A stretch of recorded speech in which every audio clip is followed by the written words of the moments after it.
Madame Aïcha, et merci d'accepter nos demandes pour faire un reportage dans Shelter Sécurité Gérée, Havre d'avenir. Explique-nous un peu, c'est quoi un shelter? Alors bonjour, et je me présente moi-même, c'est Madame Aïcha. J'ai un shelter, présidente de 324 Bonnes, qui est une ONG, et que Havre d'avenir est géré par l'association. Tout d'abord, un shelter, il y a une place of safety. Il y a une place côté des enfants qui sont en danger ou bien un enfant a problème, ils retrouvent dans sa place pour sa sécurité. Ça, c'est un shelter. Alors, quand nous parlons d'un shelter, nous parlons bien sûr sécurité de l'enfant. Avant tout, quand le ministère Gender a trouvé que ces enfants-là sont à risque, ou soit des enfants maltraités, ou bien des enfants qui finissent battus ou bien violés, là, le ministère prend décision pour tirer ces enfants-là et pour placer dans une place en sécurité, dans l'intérêt de l'enfant. C'est-à-dire où travaille plutôt avec des enfants difficiles et remplis de problèmes. À partir de qui là, tu commences à gagner ces enfants-là? Bon, ici à Havre d'avenir, nous prenons une jeune fille de 10 ans à 18 ans. C'est une fille, ne pas dire à problème, c'est une fille qui passe par beaucoup de difficultés. Et que je finis réalloquer de côté nous, je finis là pour faire la réhabilitation, une session de thérapie pour la réintégration de la société ou bien dans notre famille. Alors c'est tout un programme. C'est des enfants qui n'ont pas un problème psychologique ou bien un problème psychiatrique qui, à nos niveaux, avec la collaboration de tout un chacun, nous arrivons à faire ces enfants-là retrouver dans un environnement sain, avec une harmonie dans les mêmes. Parce que c'est un enfant, si les enfants sont battus et ils finissent dans une séquelle psychologie, là, automatiquement, ils poursuivent par un psychologue. Et s'il y a un problème de psychiatrie violent, ils poursuivent par un médecin côté psychiatrique. Alors, il y a tout un programme pour ces enfants-là en difficulté.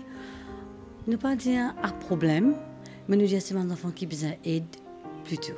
C'est plus aide que j'ai besoin qui a problème. Mais seulement quand on peut trouver un enfant, il peut sauver, c'est que soit il a envie de retrouver sa famille, soit il a un camarade en dehors qui lui fait la zone, ou bien il a envie d'un chemin plus large de la société. 3 facteurs qui nous finissent observer nous-mêmes. Maintenant, ces enfants qui finissent envie de joindre sa famille-là, c'est toute une procédure. Parce que ces enfants-là, ils ont une place en sécurité quotidienne. Dans un shelter, ou bien dans un centre de réhabilitation, nous disons plus, ils sont en sécurité là. Au niveau ministère, j'ai fait l'enquête pour voir si ces enfants-là sont capables de réintégrer sa famille ou bien non. Si les parents la même culpitent, automatiquement, les enfants-là ne sont pas capables de rentrer dans sa famille. Pour besoin, il y a une autre option, une famille proche ou bien quelqu'un qui peut prendre la garde de l'enfant. Mais le ministère est toujours pour travailler sur ce projet-là. Il est toujours fait des liaisons avec les parents parce que les enfants gagnent, les parents, les parents de visite, ils gagnent. Chacun son tour parce qu'il y a tellement d'enfants, tellement de monde. Alors, nous ici, nous avons une requête au ministère. Un officier de la SIU, de faire ce travail, veut dire que ces parents-là, ou bien n'importe qui parenté avec ces enfants-là, proche, capable de rendre visite à ces enfants-là. Et il ne pas faire au niveau du shelter. Il fait dans le bureau de la SIU. Ce qui nous a fait ressortir, c'est que quand l'enfant est sauvé, il met lui-même à risque. Parce qu'il y a un adolescent, il y a des enfants qui mettent lui-même à risque. Et là, il n'y a pas un problème, mais il vient plutôt un tracas que les enfants-là étaient. Alors, ou pas connaissent pas les enfants-là, ils peuvent manger, ou pas connaissent pas les enfants-là, ils peuvent gagner ce médicament s'ils sont malades. Alors, ils mettent lui-même à risque. Et ça, quand on peut dire aux enfants, comment nous dire, on peut manquer sur là, les enfants sauvés, via les jeunes parents, aucune institution, aucun dimanche n'est pas capable d'empêcher un enfant de une famille. Mais seulement si nous pouvons trouver parents là même les culpitent, parents même un danger pour l'enfant. Alors nous devons protéger l'enfant. Après ce passage dans un shelter, et qui est l'avenir. Ici, au niveau d'avenir, nous finissons une fille de 17 ans qui peut atteindre à 18 ans. Et nous finissons préparer cette même commencer à 17 ans. Je veux dire, une fille qui suit un cours, l'école hôtelière, ou bien je suis un job placement. Là, nous finissons commencer à préparer pour être capable de rentrer dans la société. Et nous avons Safe Haven qui est associé avec nous, donne un coup de main aux enfants qui ont 18 ans. Nous avons aussi Passerelle qui donne un petit coup de main aux enfants qui ont 18 ans. Alors, ces enfants-là, c'est un contrat de 1 an. Quand on finit ici, on commence un programme. Le programme il continue dans sa bande Halfway Home. Et aussi, le ministère, aussi, comment les trois enfants-là, ont 17 ans et demi, ils commencent à faire cette réintégration dans sa famille. Alors, je commence à contacter la famille proche pour guetter si les parents-là ou les enfants-là, ou bien non. Nous avons des parents qui ne pas les enfants. Ça aussi, nous avons. Là, je te demande dans sa halfway home là. Ça, dans halfway home là. Et la base pour gagner une formation continuelle. Et puis, après 18 ans, 19 ans, je finis vie indépendante financièrement surtout. Combien de résidents Vallée du Jour et dans shelter? Nous avons 22. Actuellement, nous avons 17 filles entre 10 ans et 17 ans. Et c'est une jeune fille. Une fille vraiment qui demande beaucoup de patience avec eux parce qu'il y a un jour mot bon et un jour mot pas bon. Mais nous là, si vraiment nous pouvons faire un travail, nous devons prendre à cœur avec l'intention pour aider ces enfants. Et au niveau de fête de fin d'année, la Noël, et il y a plusieurs fêtes encore, est-ce que vous providez l'occasion pour faire cette fête et cet anniversaire? Certainement. Chaque fille, chaque mois qu'il y a, nous avons une fille, nous avons ce gâteau pour lui. Parce que l'anniversaire, les personnes, ça pour ces enfants-là. Quand à l'école ici, nous avons fait mon anniversaire. Même dans un shelter, il peut célébrer son anniversaire. Alors ça, il donne un confort à l'enfant. Les connaissances ou la moulage.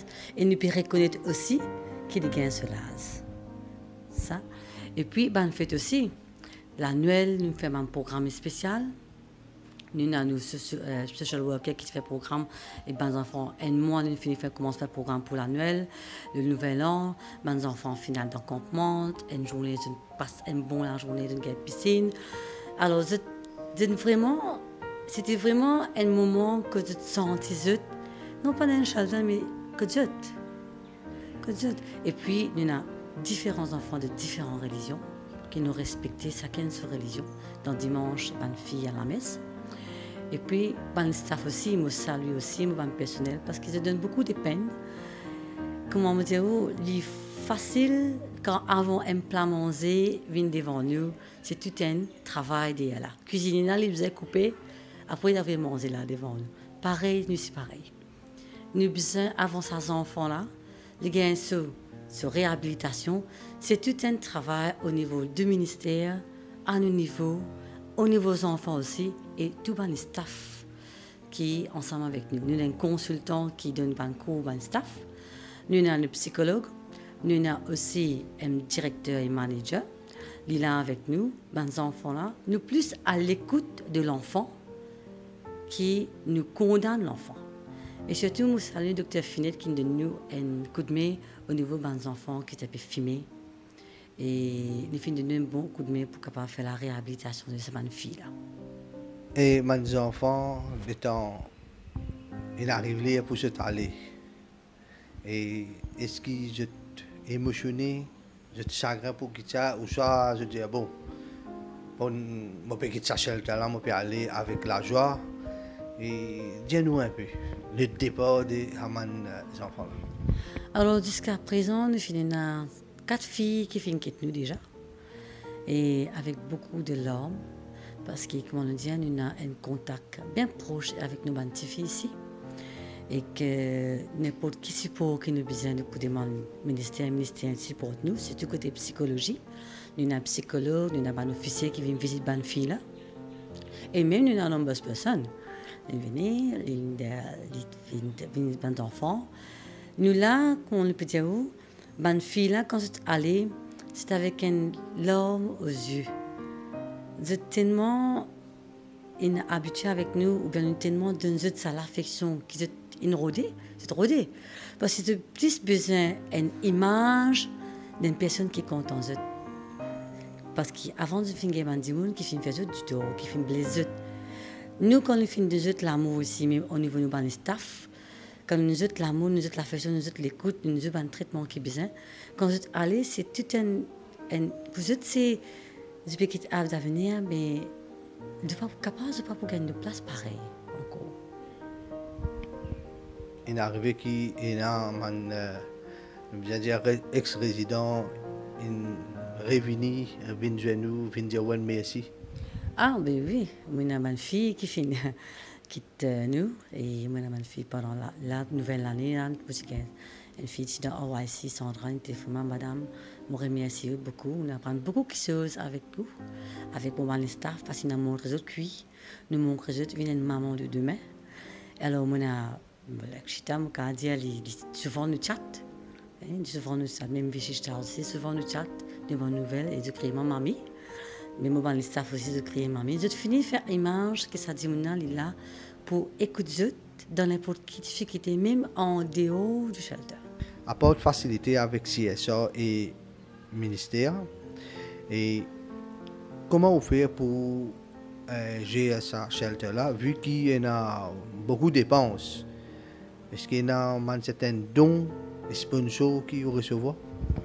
Alors, comment on dit au tout début, Shelter Havre d'Avenir, réhabilitation Havre d'Avenir, géré par l'ONG du Croissant Bleu de 4 bornes. Nous avons un membre exécutif qui est bien actif pour aider la société en général, de toute communauté. Et surtout, nous avons un sponsor, nous faisons un levée de fonds surtout. Un levée de fonds aide nous pour donner une meilleure qualité de vie à sa bonne fille là. Nous avons un valet de couleur qui sponsor nous si nous avons une sortie à ce niveau. Et comment on connaît, comment on finit moi, nous avons beaucoup de dépenses, surtout au niveau personnel. Parce qu'il y a 15 personnes qui travaillent dans Havre d'Avenir. Ces 15 personnes-là, ils gagnent le minimum salaire que le gouvernement fait mettre, un salaire décent, et ils gagnent toujours un congé, comme on bisa gagner. Et d'ailleurs, je remercie beaucoup Valet Couleur de nous vraiment. C'est un grand sponsor pour nous. En général, nous sommes là pour aider les enfants. Et toute aide est le bienvenu, surtout pour l'éducation de l'enfant. Parce que nous disons l'éducation est capable des enfants dans la pauvreté. Et ces enfants-là sont capables d'aider les enfants. Explique-nous comment on retrouve dans le shelter Havre d'Avenir. Pour commencer, je suis dans SES depuis 6 ans. Après, pour mon comportement, je suis à l'OIC. Après, pour l'OIC, je suis dans Havre d'Avenir. Et là, maintenant, quel âge là? Là, je suis à 16 ans. Et comment on trouve le shelter Havre d'Avenir? Pour commencer, avant, pas facile pour moi. Pour commencer, avant, je ne suis pas adapté. Après, là, je commence à adapter. Je commence à faire camarade. Madame Achen aide moi. Tout le monde aide moi ici. Et au moment des autres camarades aussi, je te reste bien, je vis bien ensemble? Oui, nous bien adaptés, nous bien communauté, nous pas la guerre. Quel message vous avez pour les autres enfants qui donnent et qui prennent mauvais chemin? Quel message vous avez pour passer pour eux? Les autres pas tomber dans le chemin là parce que c'est pas facile. Ils ont écouté,